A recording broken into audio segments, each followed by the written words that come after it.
어, 이제 요한복음 4장 23, 24 아버지께 잡되기 예배하는 자들을 영과 진리로 예배할 때가 오나니 곧 임때라 아버지께서는 자기에게 이렇게 예배하는 자들을 찾으시리이다.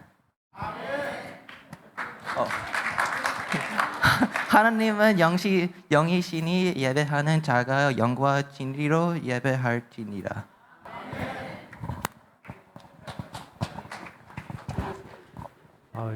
크게 박수 한번 쳐줄까요?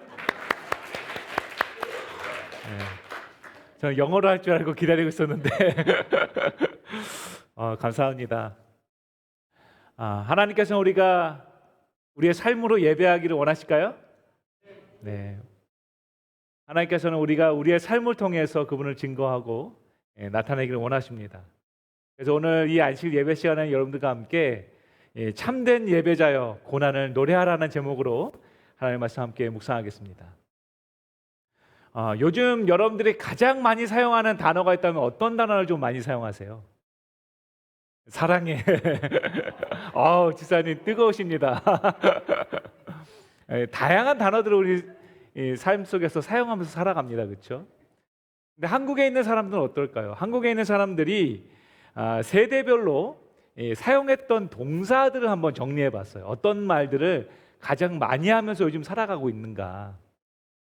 그랬더니 다음 같은 결과가 나왔습니다. 10대들은요, 좋다 싫다 이렇게 확실하게 자기 표현을 하는 것입니다. MZ세대들은요. 그리고 20대들을 보면은 좋다라는 말도 많이 하지만 어떤 말을 많이 합니까? 힘들다라는 말을 많이 사용한다는 거예요. 그리고 30대들 역시 좋다 싫다 힘들다.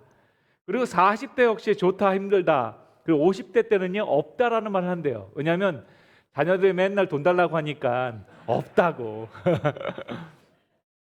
근데 모든 세대를 걸쳐서 사용되는 똑같은 단어들이 있죠.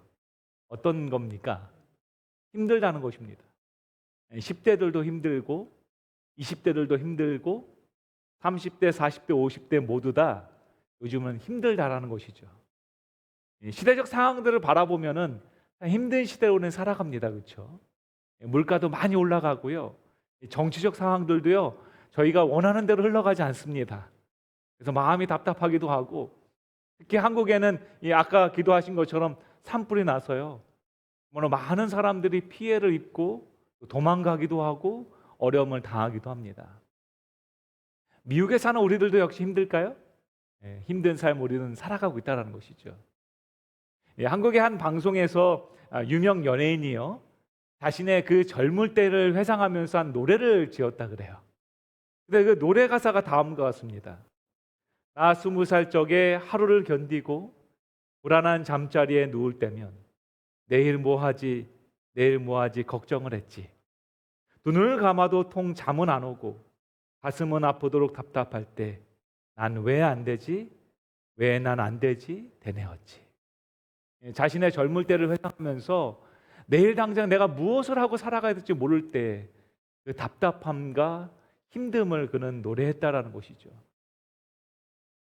혹시 이곳에 계신 분들 가운데 이러한 삶을 또 살고 계신 분은 없습니까? 내일의 삶을 걱정하기도 하고 오늘의 삶에 대해서 고난과 그 어려움 가운데 힘듦을 이야기하고 있는 분은 안 계십니까? 성경을 보면 매우 답답한 상황 가운데 놓여진 한 무리의 사람들이 성경에 등장합니다. 출애굽기 14장 1절부터 2절에 보면 성경은 이렇게 말하고 있습니다. 여호와께서 모세에게 말씀하여 이르시되 이스라엘 자손에게 명령하여 돌이켜 바다와 믹돌 사이에 비아히롯 앞 곧 바알스본 맞은편 바닷가에 장막을 치게 하라. 무슨 말일까요? 이 말씀이요. 우리 이제 문자적으로 보면 이 말씀이 잘 이해가 안 돼요, 그렇죠? 근데 이 말씀에 나오는 지명들을 한번 찾아보면 다음과 같습니다. 여기 보여지는 이 지도가 바로 이스라엘 백성들이 홍해를 건너기 위해서 나아간 곳입니다. 아까 여기 믹돌 사이를 지나가라고 말하잖아요. 믹돌은 여기에 등장하는 계곡입니다. 이 계곡 사이를 이스라엘 백성들이 건너가려고 노력한 곳입니다. 처음에 이 계곡을 막 열심히 갈 때는 이 계곡 너머에 가면 희망이 있다고 생각했어요. 근데 막상 이 믹돌 사이를 다 지나와서 여기 비하이롯 앞에 있는 이 누에바라는 한 해변가에 도착했을 때는 이스라엘 백성들의 앞이 다 막혀져 있는 것입니다. 건널 수 없는 그 바다 가운데서 아무것도 할 수 없는 자신을 발견하는 것이죠. 그때 그들 가운데 이런 질문을 하게 됩니다. 이 바다를 어떻게 건널까? 건널 방법이 없는 것입니다. 배가 있는 것도 아니고요. 헤엄을 쳐서 건널 수 있는 길이가 아닌 것입니다. 우리는 흔히 우리의 삶 가운데 고난과 어려움을 당하면 방법을 생각합니다. 이것을 어떻게 이겨낼 수 있을까? 어떻게 하면 좀 나은 삶을 살 수 있을까? 우리는 고민하는 것이죠.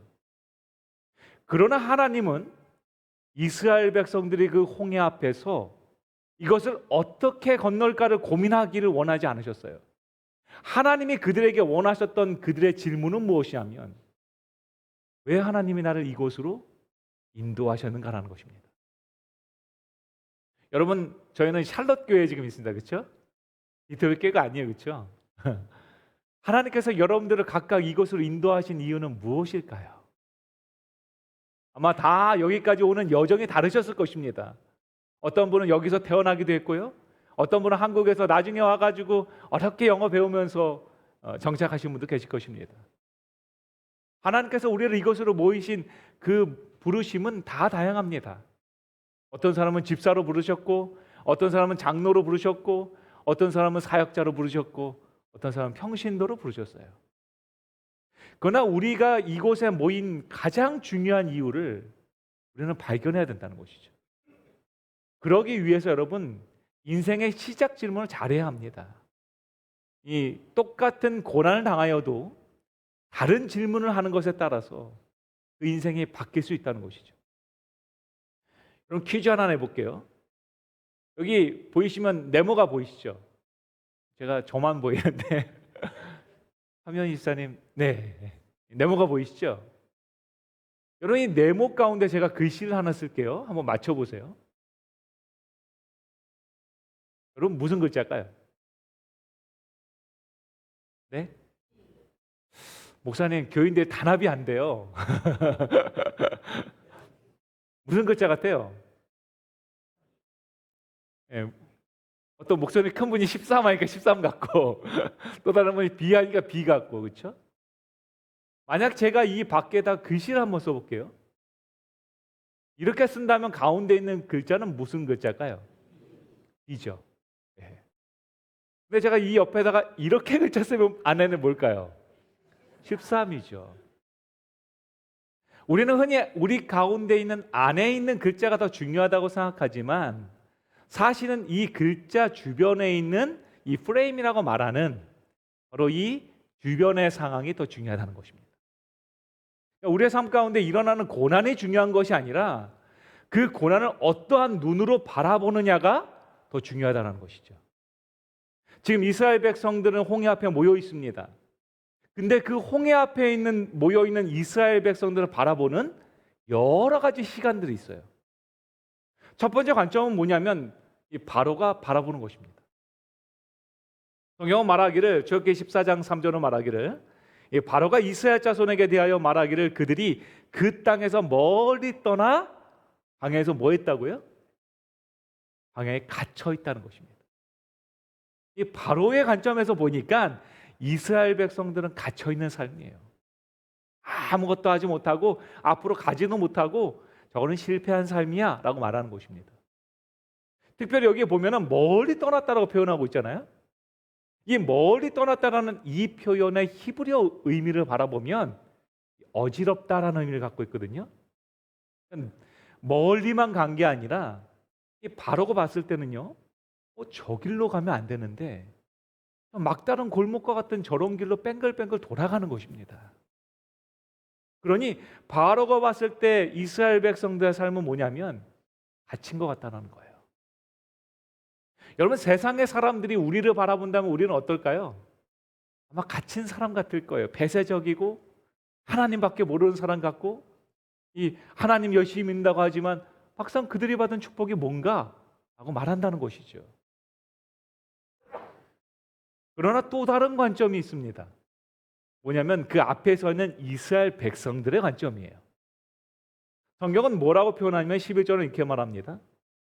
그들이 또 모세에게 이르되 애굽에 매장지가 없어서 우리를 이곳에 이끌었냐는 것입니다. 그래서 그들은 말하기를 이 광야에서 죽겠다는 거예요. 그러니까 지금 이스라엘 백성들은 무엇을 생각하냐면 애굽을 생각합니다. 떠나온 것을 생각하는 거예요. 아, 내가 괜히 여기 와가지고 이렇게 고생하고 있다고. 차라리 애굽에 있었으면은 내가 먹고 싶은 거 실컷 먹고 놀고 싶은 거 실컷 놀고 자유롭게 살았을 텐데 내가 왜 여기 와서 이렇게 고생하고 있냐고 이야기하는 것이죠. 그러나 여러분, 하나님의 관점은 어떨까요? 성경은 하나님이 바라보시는 관점을 이렇게 표현하고 있습니다. 모세가 백성에게 이르되 너희는 두려워하지 말고 가만히 서서 여호와께서 오늘 너희를 위하여 행하시는 구원을 보라. 너희가 오늘 본 애굽 사람을 영원히 다시 보지 아니하리라. 여호와께서 너희를 위하여 싸우리니 너희는 가만히 있을지어다. 아멘입니까? 아멘. 하나님의 관점에서 봤을 때 이스라엘 백성들의 홍해는요, 장애물이 아니었어요. 그들을 가로막고 그들의 삶을 답답하게 하는 문제가 아니었어요. 하나님의 관점에서 봤을 때 그 홍해는 하나님의 놀라운 구원과 섭리를 보여주는 도구였던 것입니다. 하나님 말씀하십니다. 내가 너희에게 구원을 베푼다는 것입니다. 뭐라는 거예요? 내가 너희를 위해서 싸우고 있으니 나를 바라보라고 이 말씀하고 있다는 것이죠. 근데 이 성경절에 보면은 그 구원을 바라보고 맛보기 위해서 이스라엘 백성들이 해야 되는 한 가지 명령이 들어가 있습니다.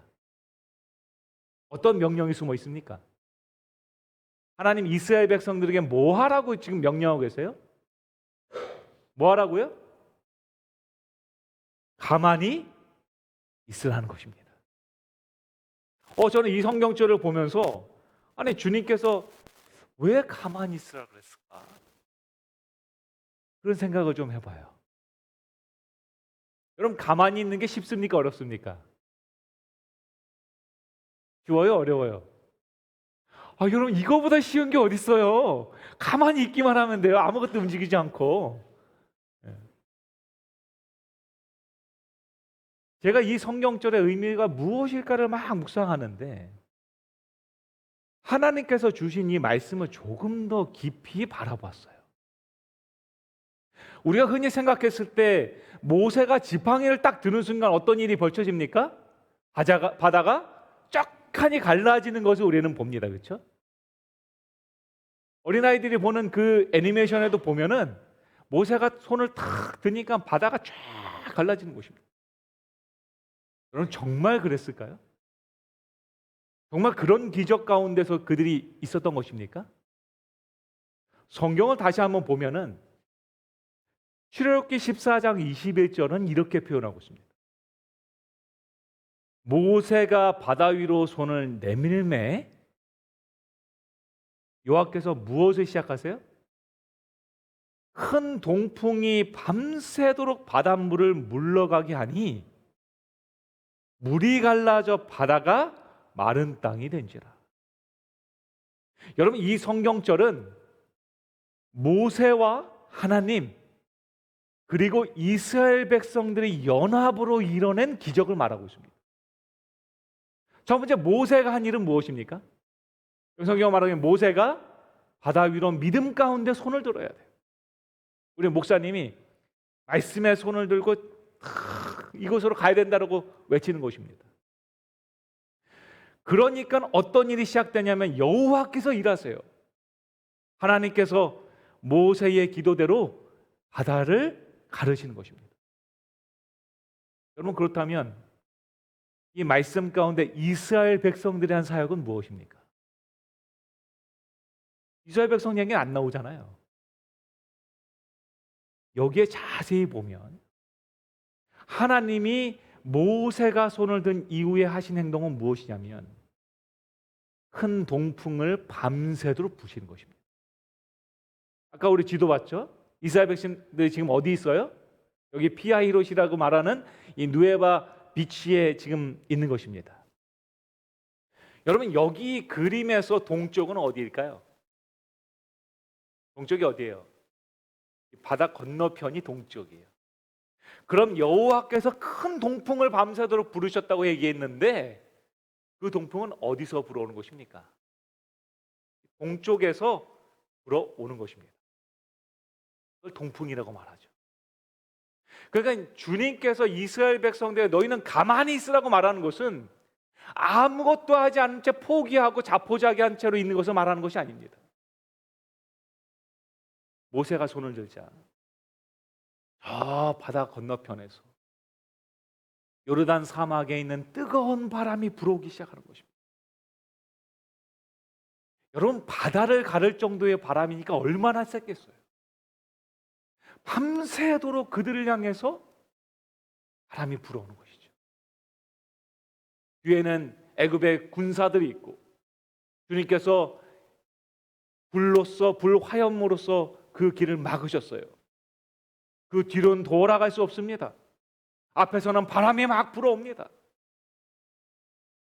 그 순간 이스라엘 백성들은 하나님의 말씀을 붙들고 그곳에 서 있는 것입니다.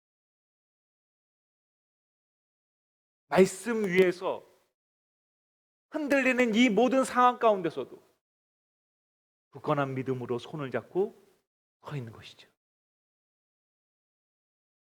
그 서 있음의 경험을 한 사람들만이 주님께서 가르신 기적을 맛본 것입니다. 사랑하는 성도 여러분이시여, 세상은 우리를 흔들지 않습니까? 수많은 바람이 불어옵니다. 어떨 때는 경제적인 상황 가운데 하나님께서 그 바람을 일으키십니다. 어떤 경우에는 우리의 육신의 아픔을 통해서 하나님이 나의 삶을 뒤흔드시는 바람을 부르십니다. 여러분, 내 자녀나 내 가족 때문에 어려움을 당하기도 합니다. 여러분, 그런 순간 우리가 해야 되는 것은 무엇일까요? 그것은 하나님의 말씀을 내 삶으로 살아내는 것입니다. 주님께서 가만히 있으라고, 그 언약을 붙들고 있으라고 말씀하시니까 흔들리지 않는 믿음으로 서 있는 것입니다. 여러분, 그러한 성도가 되어야 합니다. 많은 사람들이 히말라야 산맥 한번 올라가고 싶으면 제 버킷리스트 가운데도 하나예요. 여기 한번 올라가 봤으면 합니다.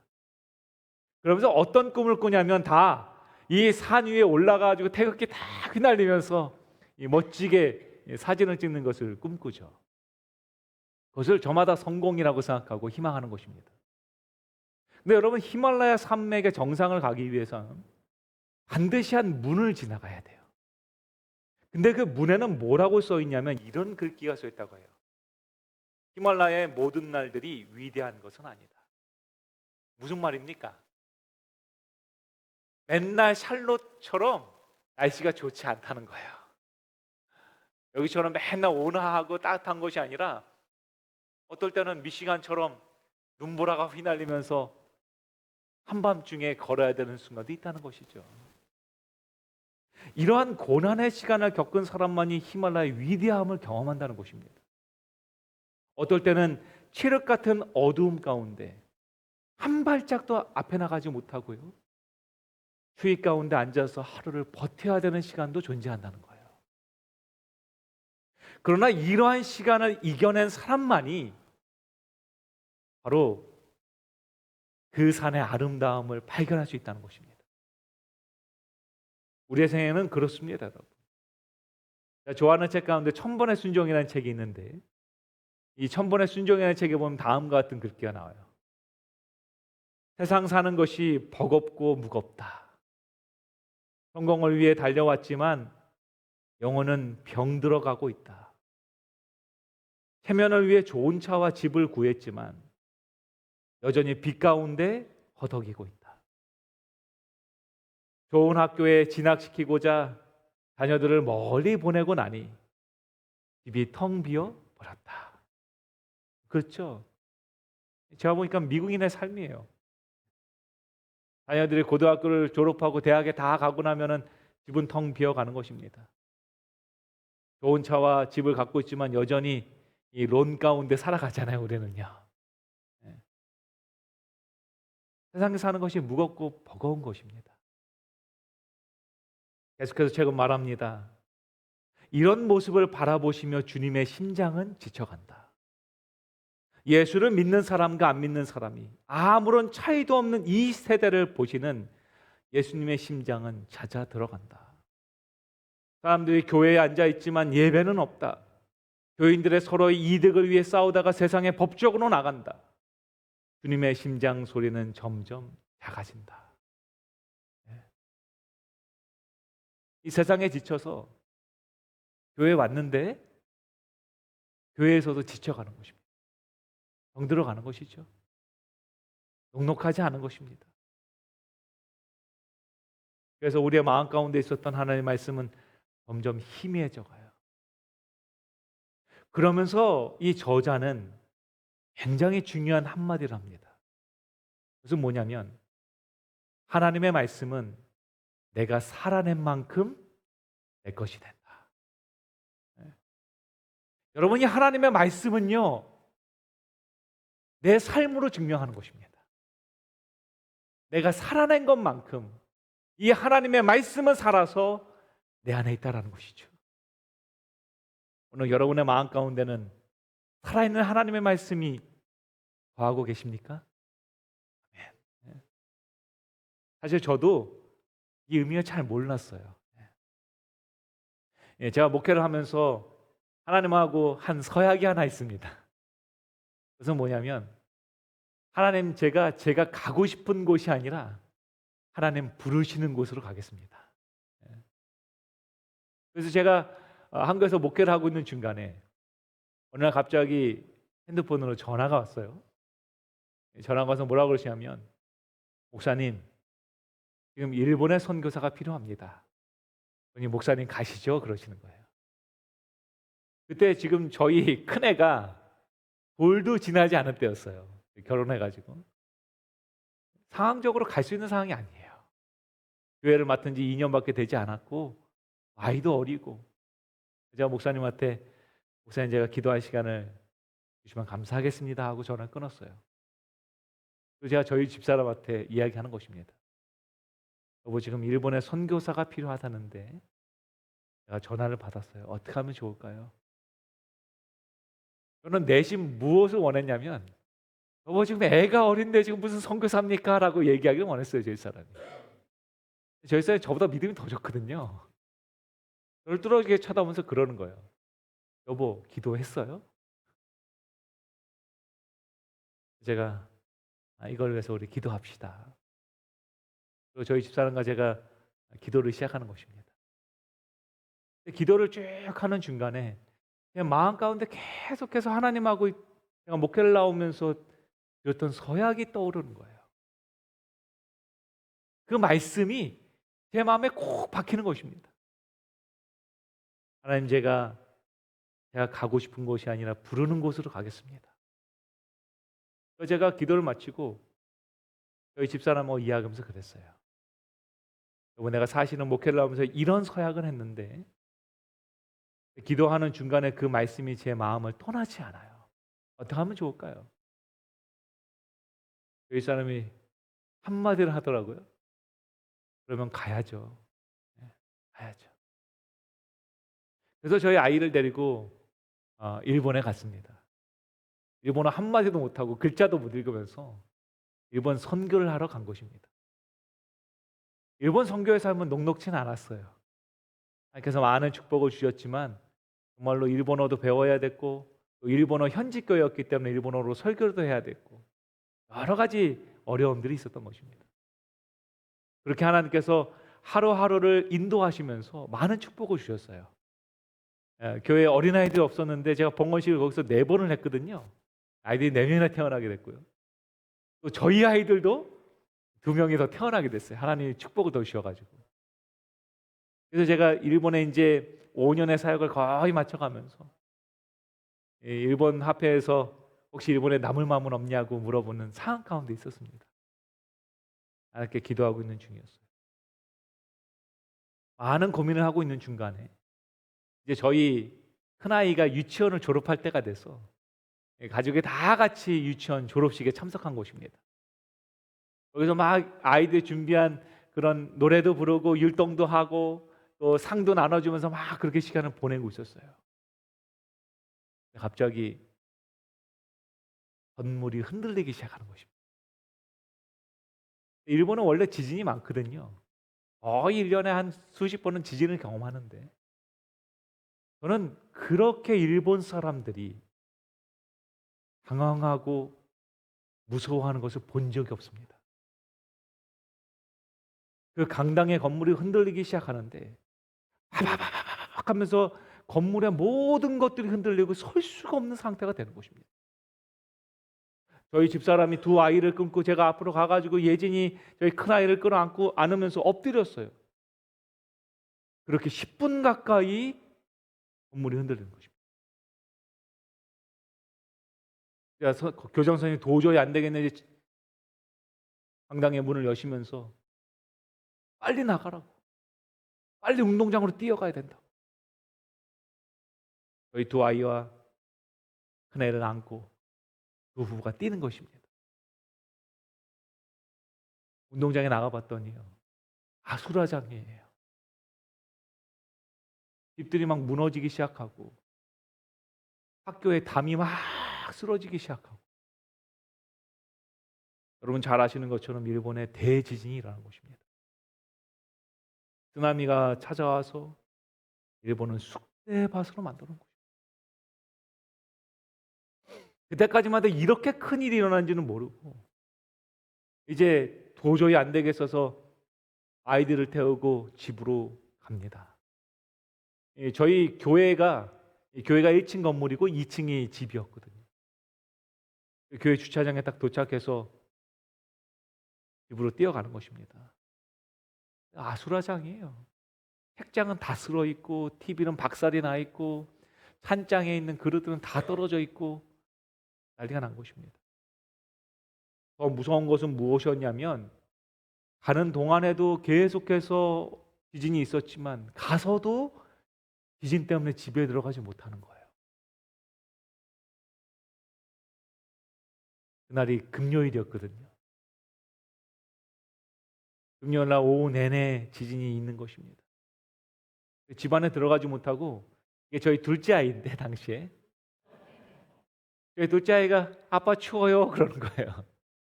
제가 그 당시에 입고 있었던 제 옷을 다 벗어가지고 아이를 감싸놓은 것입니다. 그렇게 해가 져가는 것입니다.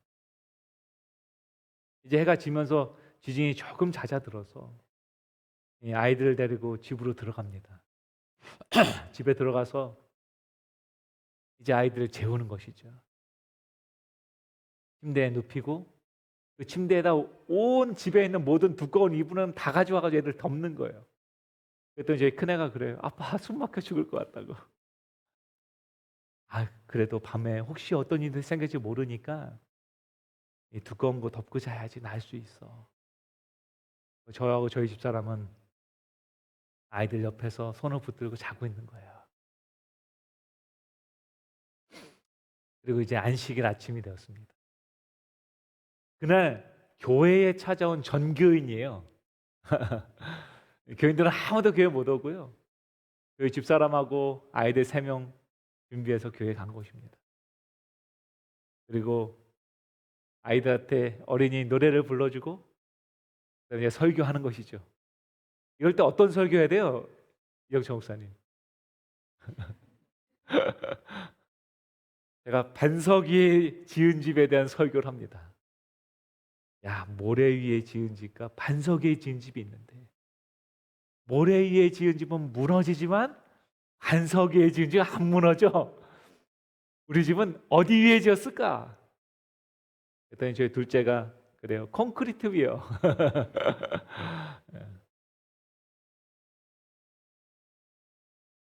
우리가 지은 집은 반석이라는 거예요. 그래서 말씀이 지은 집이니까 괜찮아.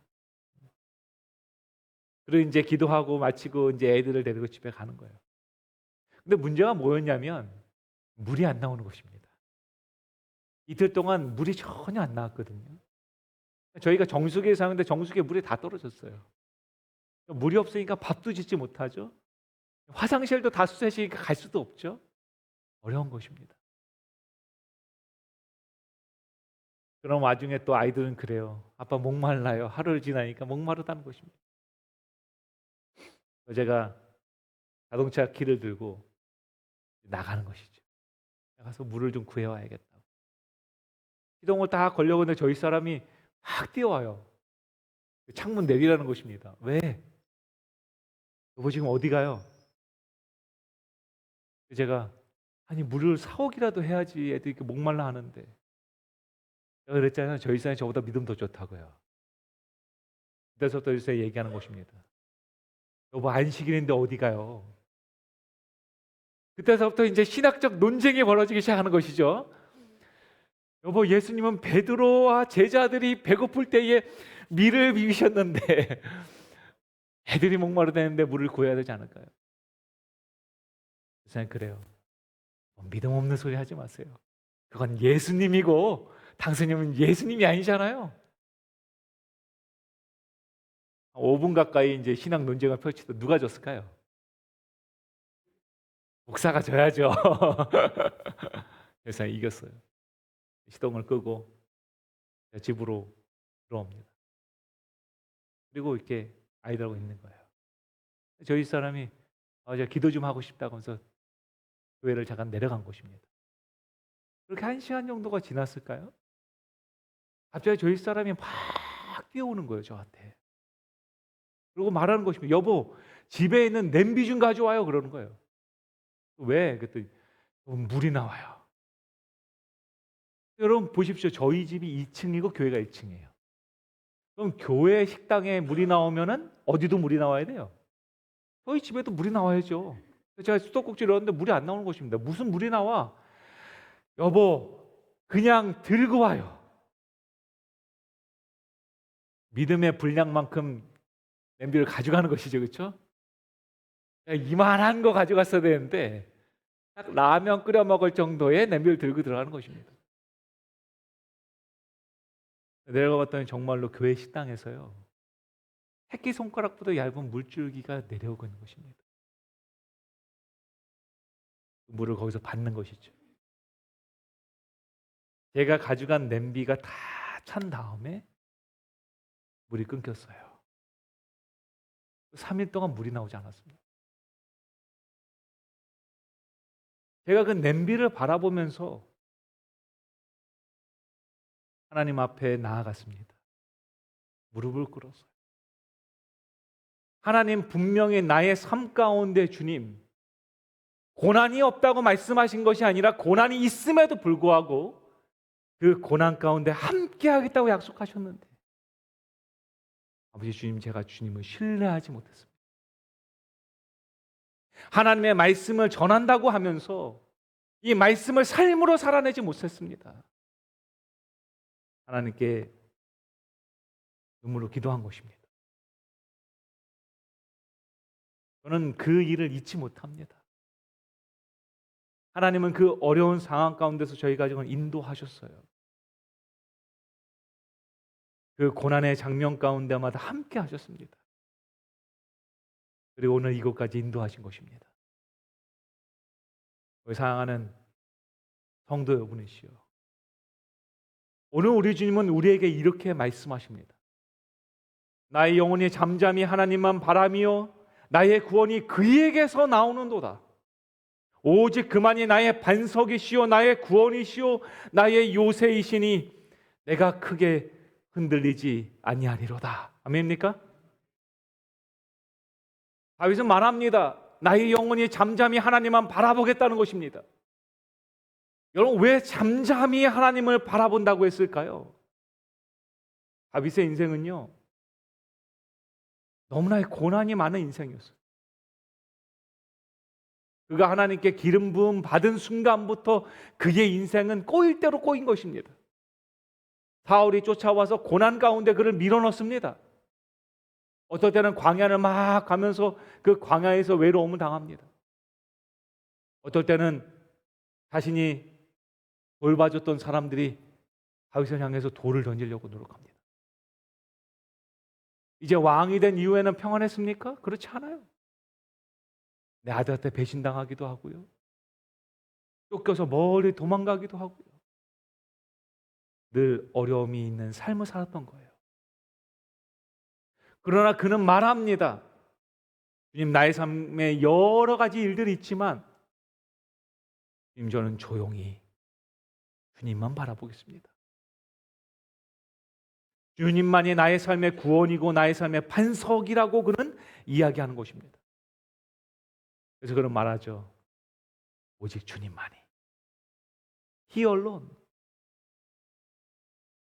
오직 주님만이 나의 삶에 남아있다는 것입니다. 그렇기 때문에 그는 흔들리지 않겠다라고 고백하는 것이죠. 여러분, 사단은 여러분들을 흔들어 놓을 것입니다. 하인 여사가 분명히 말했어요.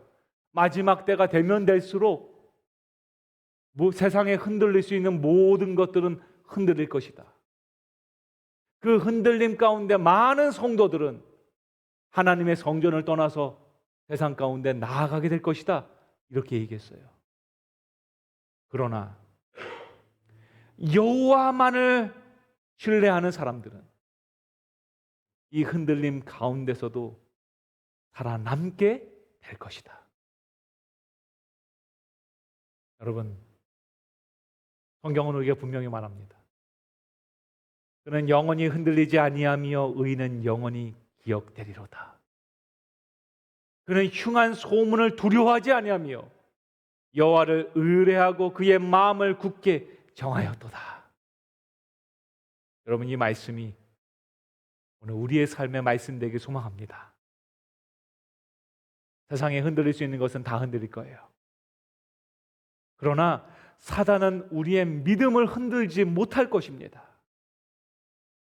세상의 흉한 소문이 우리를 두렵게 하지 못할 것입니다. 그러기 위해서 우리가 해야 되는 것은 무엇이냐면 여호와를 의뢰하는 것입니다. 어제 저녁에 배웠죠? 이 단어가 뭐냐면 다바크예요. 뭐냐면 하나님께 쫙 달라붙어 있는 것입니다. 하나님, 이 세상 가운데 사단이 나를 흔들어 놓는다 할지라도 저는 흔들리지 않는 주님을 붙잡고 있겠습니다. 이제 제 마음을 주님께 굳게 정하였사오니 아버지, 저를 붙잡아 달라고 이야기하는 것입니다. 우리 사랑하는 살로교회 성도 여러분이시여, 오늘 우리 주님 우리에게 이렇게 말씀하십니다. 너희는 가만히 있을지어다. 여러분, 이 말씀을 오늘 여러분의 생애를 통해서 살아내는 믿음의 백성 되길 소망합니다. 그렇게 할 때 하나님께서는 우리 모두를 그 하늘 가나안으로 인도하실 것입니다. 그 소망을 붙잡고 나아가는 여러분들에게 간절히 소망하며 오늘 말씀을 마치겠습니다.